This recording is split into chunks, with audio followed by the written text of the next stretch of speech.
எல்லாருக்கும் ராம் ராம். ஆழ்வார்களோட வரிசையில் இன்னைக்கு நம்ம ஆண்டாள் பார்க்க போகிறோம். பெரியாழ்வார் பார்த்தாச்சு. பெரியாரோட திருக்குமாரத்தி தான் ஆண்டாள். பெரியாழ்வார் தன்னோட கைங்கரியம் தடப்படுற்றுமோ, தனக்கு அடுத்து யாருமே இல்லையே, வாரிசுகள் யாருமே இல்லையே அப்படின்னு யோசிக்கிறாராம். யோசிக்கும் பொழுது அவர் ரொம்ப கஷ்டப்படுறார். கைங்கரியத்தை அடுத்து யார் பண்ணுவா, நம்ம காலம் முடிஞ்சொடுத்து அப்படின்னா அடுத்து கைங்கரியம் யார் பண்ணுவா அப்படின்னு நினைக்கிறாராம் அவர். அப்போது இந்த வருத்தத்தோடையே இருக்கார். ஒரு நாள் அப்படியே நந்தவனத்தில் வேலை செஞ்சுட்டு இருக்கும்போது இவருக்கு ஒரு குழந்தை அழற சத்தம் கேட்கறது. யார் அழறா அப்படின்னு யோசிக்கிறார். அப்போது துளசி செடிக்கிட்ட ஒரு அழகான குழந்தை கிடைக்கிறது. அந்த குழந்தைக்கு கோதை அப்படின்னு பேர் வச்சு அவர் வளர்த்துன்னு வரார். கோதை வளர்றா அழகா.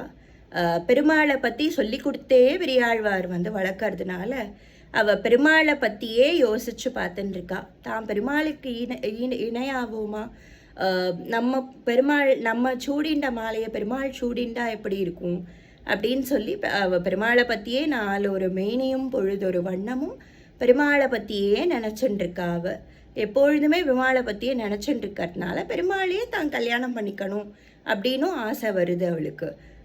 இவ ஒரு சமயத்தில் தான் சூடி மாலையை போட்டு அதை கொடுத்துட்டே இருக்கா. ஒரு நாள் ஒரு சின்ன முடி இருக்குது அப்படின்னு பெரியாழ்வார் யோசிக்கிறாராம். அப்போ இதை யார் பண்ணுவா அப்படின்னு பார்க்கறச்சே ஆண்டாள் தான் பண்ணுறா, கோதை தான் பண்ணுறா அப்படின்னு ஒரு தடவை பார்த்துடுறார் அவர்.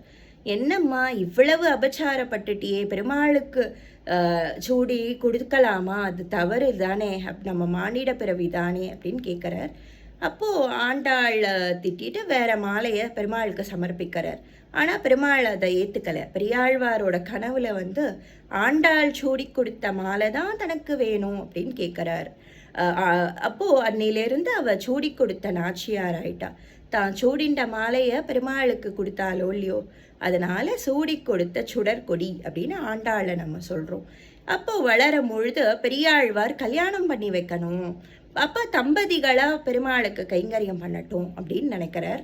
அப்போது நான் கல்யாணத்துக்கு பார்க்கவா அப்படின்னு கேட்கும் பொழுது நான் மானிடரை திருமணம் பண்ணிக்கிறது இல்லை அப்படின்னு சொல்கிறாளாம். ஊனிடை ஆழிச்சங்கு உத்தமர்க்கென்று அப்படின்னு ஒரு பாட்டு பாடுறா. அதில் மானிடவர்க்கென்று வாழ்வு படின், வாழ்க்கை படின் அப்படின்னு சொல்கிறா. இப்போ நான் மானிடவரை கல்யாணம் பண்ணிக்க முடியாது அப்படின்னு சொல்கிறா. அப்போது நான் பெருமாளை தான் கல்யாணம் பண்ணிப்பேன், பெருமாள் என்னை ஏற்றுண்டார் அப்படின்னா நான் பெருமாளை கல்யாணம் பண்ணிக்கிறேன், இல்லைன்னா எனக்கு கல்யாணமே வேண்டாம் அப்படின்னு சொல்கிறா ஆண்டாள். அப்போது பெருமாள் நம்ம மானிட பிறவி, பெருமாளை எப்படி திருமணம் பண்ணிக்கிறது, அதுவும் இல்லாமல் பெருமாள் எவ்வளவு இதுவாக இருக்கார், நம்மளுக்கு எல்லா பெருமாள் எல்லாம் ஒன்று அப்படின்னு நினச்சாலும் அவ்வளோ பெருமாள் இருக்காளே நம்மளை சுற்றி. பெருமாள்ன்றவர் ஒருத்தர் தான், ஆனால் வெவ்வேறு திருநாமங்களில் எத்தனையோ பெருமாள் இருக்கா அப்படின்னு சொல்லும் பொழுது பெருமாளோட திருநாமங்கள், பெருமாளோட குணங்கள், கல்யாண குணங்கள் இதெல்லாம் என்ன அப்படின்னு கேட்குறா. ஸோ இதெல்லாம் அவர் சொல்லும் பொழுது அப்போ நான் அரங்கனையே என்னோட கணவனாக பாவிக்கிறேன், நான் அரங்கனை நினச்சி நான் நோன்பு இருக்கேன், திருப்பாவை நோன்பு இருக்கேன், அந்த விரதம் சக்ஸஸ் ஆகி நான் கல்யாணம் பண்ணிக்கணும் அப்படின்னா ரங்கனை கல்யாணம் பண்ணிக்கிறேன், இல்லைனா எனக்கு கல்யாணமே வேண்டாம் அப்படின்னு சொல்கிறாளாம் ஆண்டாள். அப்படின்னு சொல்லிட்டு அவள் திருப்பாவை நோன்பும் இருக்க ஆரம்பித்து தன்னை கோபிகையழகாக பாவிச்சு விரதம் இருந்து எல்லா தோழிகளையும் எல்லாரையும், அதாவது கள்ளம் தவிர்ந்து கலந்துன்னு சொல்கிறா இல்லையா, அதாவது நம்ம பெருமாளை கூடி அனுபவிக்கணும் அப்படின்னு சொல்கிறா.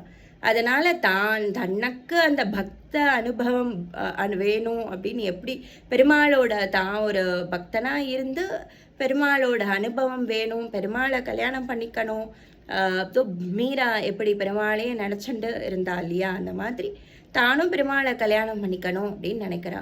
இப்போ பெருமாளை தான் மட்டும் அனுபவிச்சா போதாது, பெருமாளை எல்லாரும் அனுபவிக்கணும்னு எல்லாரையும் கூட்டுன்ட்டு திருப்பாவை நோன்பு இருந்து அதுக்கப்புறம் அங்கேருந்து எல்லாம் நடைபெறது. பெருமாள் பெரியாழ்வாரோட கனவுல ஸ்ரீரங்கத்துக்கு கூட்டிகிட்டு வர சொல்கிறார்.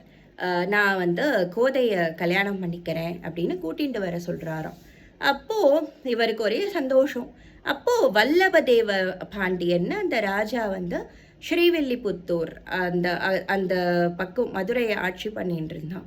அப்போது வல்லபதேவன் இந்த விஷயத்தை தெரிஞ்சுண்டு ரொம்ப சந்தோஷப்பட்டானா. அப்போது பெருமாளையே கல்யாணம் பண்ணிக்கிறான்டாள்னு ஸ்ரீவில்லிபுத்தூர்லேருந்து ஸ்ரீரங்கம் வரைக்கும் பலவிதமான அலங்காரங்கள் அங்கங்கே பண்ணி எல்லாம் இது பண்ணி அவ்வளோ அருமையாக ரொம்ப எல்லாம் பண்ணான். அவனோட தலைமைக்கு எல்லாரும் போகிறா. பெருமாளோட ஆண்டாளோட திருக்கல்யாணத்துக்கு எல்லாரும் போகிறா. அப்படி எல்லாரும் போய் அங்கே சேர்ந்த உடனே பெருமாள் வரார்.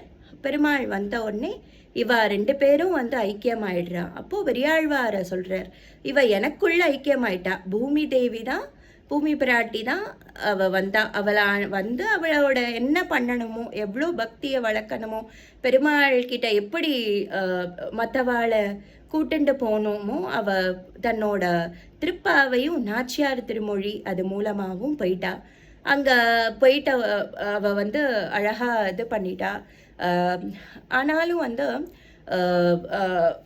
அவள் அதனால் இதுக்கப்புறம் அவளுக்கு இங்கே வேலை இல்லை. ஆனால் நீ என்ன பண்ணணும்னா உன்னோட கடைசி காலம் மட்டும் நீ அங்கே வடபத்ர சாயிக்கு கைங்கரியம் பண்ணு அப்படின்னு சொல்கிறார். அதனால் மனமே இல்லாமல் பெரியாழ்வார் திரும்பி வடபத்ர சாயிக்கு கைங்கரியம் பண்ண வரார். இவ பெருமாள் ஆண்டாள் வந்து பெருமாளை கல்யாணம் பண்ணிட்டு பெருமாளோடைய ஐக்கியமாயிட்டா. இதுதான் ஆண்டாளோட அவதாரம். அண்ட் அவ எப்படி பெருமாளை சென்று சேர்ந்தா, இதுதான் அந்த கதை. அடுத்த வீடியோவில் நம்ம தொண்டர் அடிப்பொடி ஆழ்வாரோட கதை பார்க்கலாம். வழக்கம் போல் ஆழ்வாரோட குவிஸ் வந்து உங்களுக்கு வந்துட்டுருக்கு. திருமழிசை ஆழ்வார், நம்மாழ்வார், மதுரகவி ஆழ்வார் வரைக்கும் போட்டாச்சு. குலசேகர ஆழ்வார் அடுத்த குவிஸ் வரும். ராம் ராம்.